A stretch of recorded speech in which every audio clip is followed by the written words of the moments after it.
बिस्मिल्लाहिर्रहमानिर्रहीम। Intercept interviews in malls and other high traffic areas. इसका आपको मैंने पहले हवाला दिया था कि जहाँ पर पॉपुलेशन फ्लो ज़्यादा हो, जहाँ पर लोगों का आना जाना ज़्यादा हो, वहाँ पर आप लोगों को अप्रोच करें to get your data collected. तो this is intercept interviews in malls and other high traffic areas. अब इसमें ये तो आपका बेसिक कॉन्सेप्ट था कि हाई ट्रैफिक एरियाज या फिर मॉल्स में आप इंटरव्यू कंडक्ट कर लें। अब नेक्स्ट एक और अप्रोच है पर्सनल इंटरव्यू के लिए, टेलीफोनिक इंटरव्यूइंग, कि आप टेलीफोन पर कांटेक्ट करें लोगों से और उनसे आप अपना इंट्रोड्यूस करवाएं अपने आप को, और फिर क्वेश्चनर आपके सामने पड़ा हो, आप जस्ट फोन पर ही क्वेश्चंस बोलते जाएं, वो आपको आंसर करते जाएं, आप मार्किंग करते जाएं। Second, the central location interview. Central location interview में wide area telecommunication services, lines, internet की हेल्प भी आप ले सकते हैं। Research agencies and interview services typically conduct all telephonic interviews from central location. अब जब इस तरह से कोई बड़ी बड़ी ऑर्गेनाइजेशंस होती हैं, उन्होंने इंटरव्यू कंडक्ट करना होता है फॉर डाटा कलेक्शन, तो उनकी जो सेंट्रल लोकेशन होती है, जो सेंट्रल डिपार्टमेंट होता है, वहां से कॉल्स आती हैं सबको और इंटरव्यू लिया जाता है। WATS, it is an abbreviation of Wide Area Telecommunication Services Lines. It provided by long-distance telephonic service at fixed rates, allow interviewers to make unlimited telephone calls through the entire country or within a specific geographic area. This is central location से जब calls आते हैं, low cost per होती हैं, wide area तक calls जा सकती हैं और वैरायटी ऑफ रिस्पॉन्सेज आपके पास आ सकते हैं। Then computer assisted telephonic interviewing. Computer की हेल्प से यानी कि इंटरनेट की हेल्प से आप टेलीफोनिक इंटरव्यू करें, इंटरनेट के थ्रू आप कॉल्स करें और लोगों के रिस्पॉन्सेज कलेक्ट करें और अपना डाटा गैदर करें।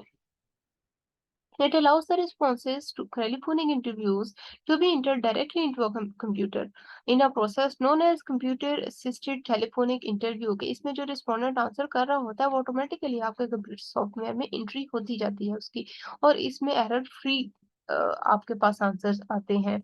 आप खुद अगर टाइप कर रहे हैं या कुछ रिटर्न में लिख रहे हैं, आप उसमें मिस्टेक कर सकते हैं, बट ये ऑटोमेटिकली रिस्पॉन्स को रिकॉर्ड करता जाता है।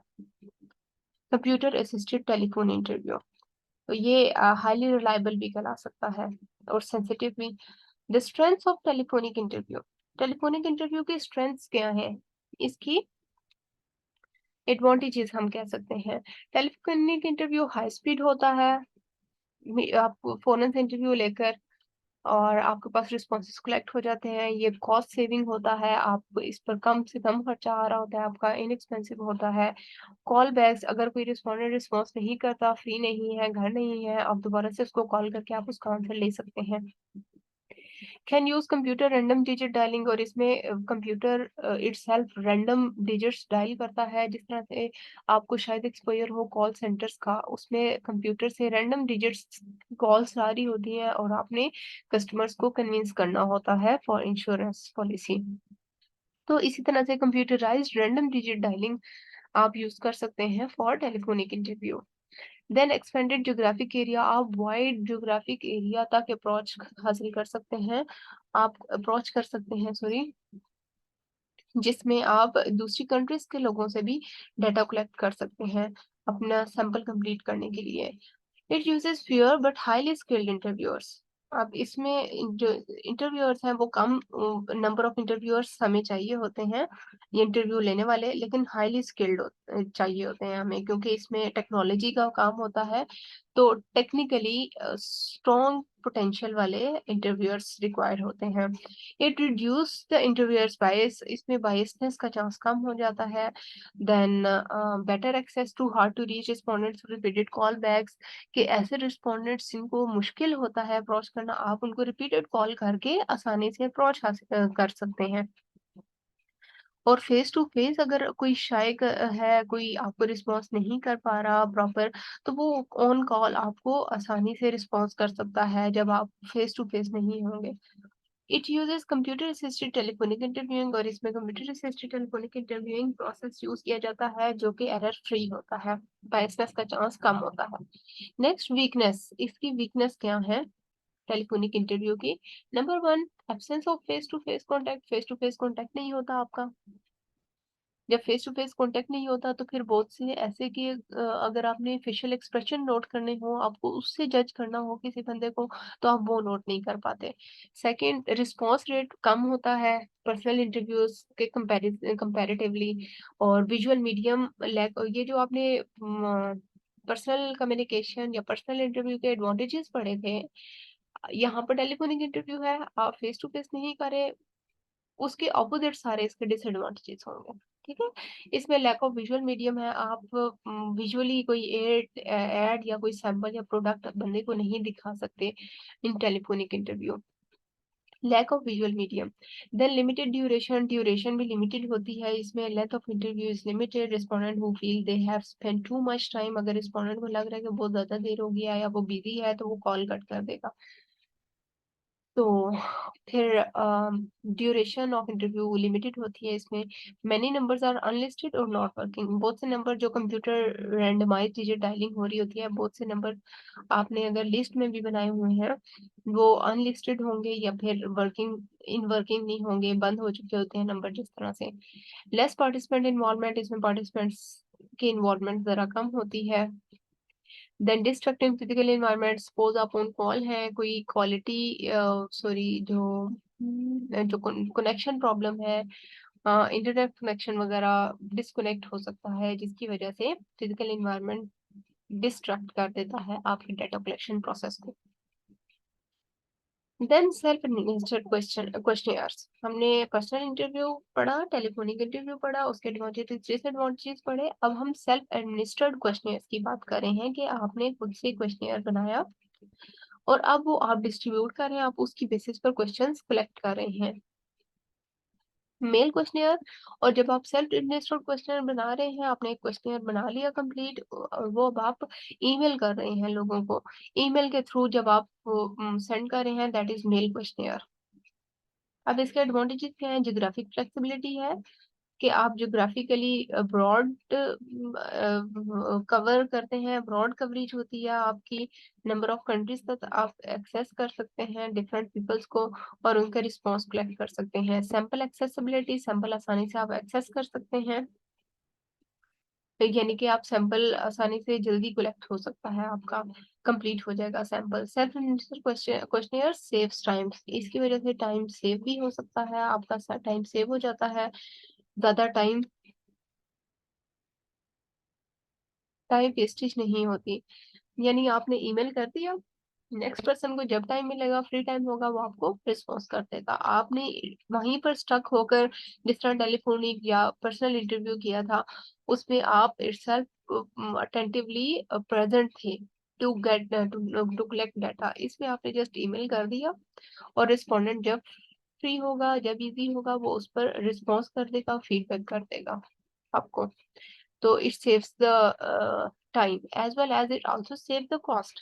टेलीफोन पर कॉल लंबी हो जाए तब फिर आपका बैलेंस भी लग सकता है, अदरवाइज आपका जो इंटरनेट कनेक्शन वगैरह है वो यूज हो रहे होते हैं। तो इसमें आपने ईमेल कर दिया और उसके बाद आपको उसी ईमेल पर फीडबैक आ जाएगा, it saves the cost.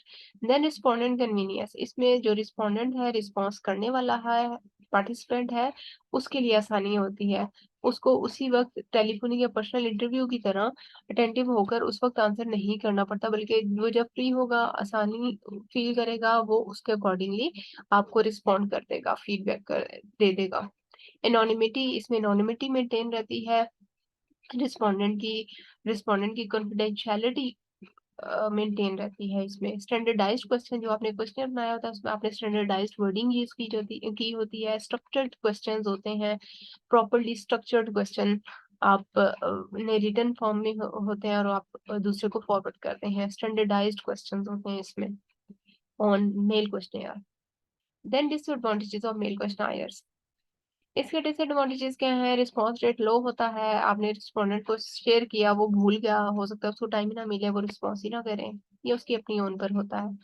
Low completion rate भी कम होता है कि वो जब उस क्वेश्चन की फिलिंग करेगा तो वो अपनी मर्जी से बीच से स्किप कर दे कोई क्वेश्चन, तो कंप्लीट फॉर्म में आपको फीडबैक मिलने का चांस कम होता है। In it increases cost. Cost कैसे इंक्रीज कर देता है? Researcher keeps on waiting for the return. When enough response is not there, then the reminders are sent, and again there is a waiting time with the reminders. Copies of the questionnaires are sent. All this adds to the cost of the study. कि आप जैसे fax करते हैं, आपने post कर दी है, अगर questioners post कर दी है लोगों में, तो आप वेट कर रहे होते हैं कि आपको वो रिस्पॉन्ड करेगा। रिस्पॉन्ड नहीं आया, आप क्या करेंगे? फिर रिमाइंडर भेजेंगे। तो ये इशू होता है। Then interviewers absence. Interviewers absence, respondent may have different interpretations of the questions. अब जो रिस्पोंडेंट है वो क्वेश्चन को डिफरेंट वे से अंडरस्टैंड कर सकता है। तो इसलिए जब इंटरव्यूअर प्रेजेंट नहीं होगा तो वो उसको डिफिकल्ट या कॉम्प्लेक्स क्वेश्चन रिस्पोंडेंट को समझा नहीं सकेगा, जिसकी वजह से जो रिस्पोंडेंट है वो उसका प्रॉपर आंसर भी नहीं करेगा। No control on question order. Question के ऑर्डर पर कंट्रोल नहीं होता आपका। यानी कि जो क्वेश्चनर है, उस रिस्पोंडेंट है, सॉरी, उसके पास क्वेश्चनर आ गया, उसकी मर्जी है वो बिल्कुल लास्ट वाला क्वेश्चन पहले फिल करे या फर्स्ट वाला पहले करे। जब आपने बहुत से ऐसे क्वेश्चन होते हैं ऑर्डर में रखे होते हैं, जिससे आपकी जो रिस्पोंडेंट है उसमें उसकी जो आपने जो वेरिएबल आपने मेजर करना है वो एक सीक्वेंस ऑफ क्वेश्चंस को फॉलो करके ही प्रॉपर आंसर आपको मिल सकते हैं। लेकिन अगर जो रिस्पोंडेंट है, आप प्रेजेंट नहीं है, रिस्पोंडेंट बस पहले लास्ट वाले फिल कर रहा है फिर शुरू वाले कर रहा है, इस तरह से उसके जो आंसर्स हैं उसमें बायसनेस आ सकती है, एरर आ सकता है। तो इसलिए आपका कंट्रोल नहीं होता क्वेश्चन के सीक्वेंस पर। Can not use lengthy questionnaire. आप लेंथी क्वेश्चनियर यूज नहीं कर सकते क्योंकि आपने 5-6 पेजेस या 10 पेजेस के क्वेश्चनियर बनाया है, उसके अंदर ढेरों क्वेश्चन है, तो रिस्पोंडेंट भी रिस्पॉन्स करते हुए उकता जाएगा, वो आपको रिस्पॉन्स नहीं करेगा। लेंथी क्वेश्चनियर आप नहीं यूज कर सकते। No control over the environment. Environment पर आपका कंट्रोल नहीं होता। You can't catch the non verbal behaviour. जो आप प्रेजेंट नहीं है इसलिए आप नॉन वर्बल बिहेवियर, उनके एटीट्यूड, उनके बिहेवियर या उनकी साइकोलॉजिकल अगर कोई आप फेशियल एक्सप्रेशन है, आप वो नोट डाउन नहीं कर सकते, आपको वो नहीं पता चल सकते in mail questionnaire method. Non literate can not participate. आपने रिटर्न फॉर्म में पेपर पेंसिल वाला हिसाब रखा हुआ है, तो जो रिस्पोंडेंट है जो वो उसका लिटरेट होना लाजमी है। अगर वो पढ़ा लिखा नहीं है तो वो उसका आंसर नहीं कर सकेगा। इसलिए illiterate people can't participate in mail questionnaire method. Next, increasing response rate. Response rate को अगर आपने इंक्रीज करना है कि लोग आपको ज्यादा से ज्यादा रिस्पॉन्स करें या कंप्लीट क्वेश्चन के आंसर करें, कोई भी क्वेश्चन स्किप ना करें, तो फिर आपको कौन कौन सी टेक्निक्स अप्लाई करनी चाहिए? रिस्पॉन्स रेट को इंक्रीज कर, रिस्पॉन्स रेट की डेफिनेशन पहले पढ़ लें। It is the number of questionnaires return और completed divided by the total number of eligible people who were contacted or asked to participate in the study in the survey। इसको मैं आपको आसान तरीके से समझाती हूँ।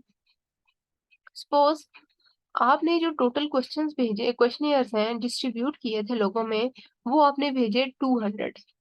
ठीक है, उन 200 में से आपके पास जो वापस आए और वो कंप्लीटली फिल्ड थे। ठीक है, जो वापस आए, सपोज 190 वापस आ गए हैं, बट उसमें से भी आपने देखा कि 190 में से भी कंप्लीटली फिल्ड कितने हैं? वो है सपोज आपके पास 170 कंप्लीटली फिल्ड है, आंसर आपके पास आए हैं, कंप्लीटली फिल्ड क्वेश्चन आए हैं। ठीक है, 280 में से 170 आपके पास कंप्लीटली फिल्ड क्वेश्चनियर्स आए हैं। आप क्या करेंगे? 170 डिवाइडेड बाई 280 मल्टीप्लाई बाई 100। इसका जो आंसर आएगा उतने परसेंट आपका रिस्पॉन्स रेट होगा।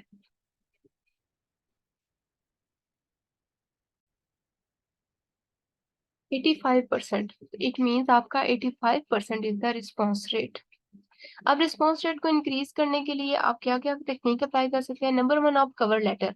कि आप जो क्वेश्चनर है, आप क्वेश्चनर के स्टार्ट में एक कवर लेटर रेडी करें, जिसके अंदर आपने कंप्लीट बताया हो कि आपने कौन सी सिचुएशन, सपोज जॉब सेटिस्फेक्शन पर आपके क्वेश्चन हैं, तो आपने उसमें स्टार्ट में डिफाइन किया हो कि मैं जॉब सेटिस्फेक्शन को मेजर कर रहा हूँ, और आपने अपने जो वर्किंग प्लेस है, वर्किंग एरिया है, या जो आप जहाँ पर जॉब करते हैं, आपने वहां की सिचुएशन को माइंड में रखते हुए आंसरिंग करनी है। तो वो बंदा उसके अकॉर्डिंगली आपको फिर जॉब की एक वो फ्रेमवर्क अपने माइंड में रख कर आंसर करेगा, तो आपको वो प्रॉपर आंसर कर सकेगा। आप कवर लेटर में उसको अंडरस्टैंड करवा सकते हैं कि मैं ये किस पर्पज़ के लिए डाटा कलेक्ट कर रहा हूँ। इसका उसको कोई हार्म नहीं होगा या उसको कोई नुकसान नहीं होगा और उसका नाम वगैरह कहीं पर कोई डिस्क्लोज़ नहीं किया जाएगा। तो ये कवर लेटर जब आप ऐड ऑन करते हैं, लोग कॉन्फिडेंट में आ जाते हैं, उनका कॉन्फिडेंस बिल्ड अप हो जाता है, उन्हें उनकी अंडरस्टैंडिंग डेवलप हो जाती है कि क्वेश्चनर को फिल कैसे करना है। जिस तरह से आपने कोडिंग की हो, आप वो उसकी डिटेल लिख दें, तो इस तरह से वो उनके लिए आसानी होगी क्वेश्चनर को फिल करना। सेकंड मनी हेल्प्स, आप उसमें ऐड कर दें कि अगर सपोज़ आपके फीडबैक के रिस्पॉन्स में आप उनकी फाइनेंशियली हेल्प करेंगे या फिर कोई लॉटरी, कोई टिकट, कोई ऐसा उनको बेनिफिट होगा, तो इसकी वजह से भी वो रिस्पॉन्स करना ज़्यादा प्रेफ़र करेंगे। देन इंटरेस्टिंग क्वेश्चंस, जो आपने क्वेश्चनियर बनाया है वो ज़्यादा लेंथी ना हो और उसके जो क्वेश्चन हैं वो बड़े-बड़े क्वेश्चंस ना हो, बल्कि वो आसान अल्फाज में हो और इंटरेस्टिंग क्वेश्चन हो कि जो पढ़ने वाला है पढ़कर प्रॉपर आंसर करना प्रेफ़र करे। This was all about this chapter number 21। इंशाल्लाह आपको मिलूँगी चैप्टर 22 में। तब तक के लिए अल्लाह हाफ़िज़। जैसा अच्छा लगे, लेक्चर अच्छा लगे, लाइक करें, शेयर करें, सब्सक्राइब करें, चैनल को सब्सक्राइब करना मत भूलिएगा और बेल आइकन को भी ज़रूर प्रेस कीजिए। थैंक यू, अल्लाह हाफ़िज़।